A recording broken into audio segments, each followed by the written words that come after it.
So I'd like to read today about Annada Ekadashi. The glories of Annada Ekadashi are described in the Brahma Vaivarta Purana in the conversation between Lord Krishna and Maharaj Yudhisthira. Maharaj Yudhisthira said, "O Krishna, what is the name of the Ekadashi that occurs during the waning moon in the month of August-September? Please be kind to me and explain this." Lord Krishna replied, "O King, hear me with full attention. The name of this auspicious Ekadashi, which removes all one's sins, is Annada Ekadashi. One who observes the vow of this Ekadashi and worships Lord Rishikesh, the master of the senses, becomes free from the reactions of his sinful activities." In an ancient time there was a famous emperor named Harish Chandra. He was very truthful and honest. Due to some unknown deeds, and in order to protect the validity of his promise, he lost his great kingdom. He even had to sell himself, his wife, and his son. O king, this pious emperor became a menial servant of a dog-eater.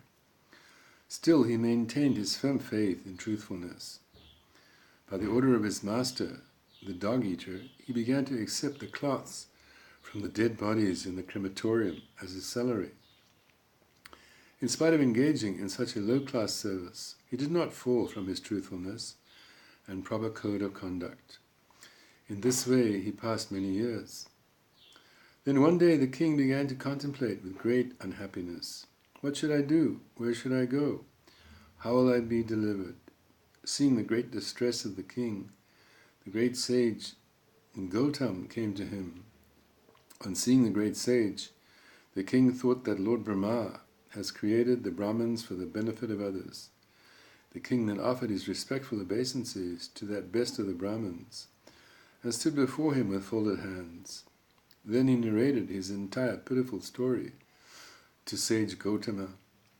The great sage Gautama was astonished to hear the pathetic story of the king and said, "O king, the Annada Ekadashi, which occurs during the waning moon in the month of August-September, is extremely auspicious and removes all sins.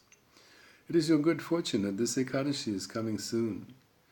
You should observe this Ekadashi by fasting and staying awake at night. As a result of this, all your sinful reaction will soon be eradicated.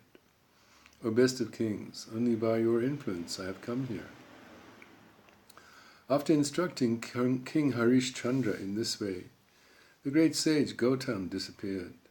Thereafter, according to the instruction of the sage, the king observed the vow of Annada Ekadashi and became liberated from all his sinful reactions. Lord Krishna concluded, "O lion-like king, the wonderful influence of this Ekadashi is such that one immediately exhausts the sufferings that he was destined to suffer for many, many years.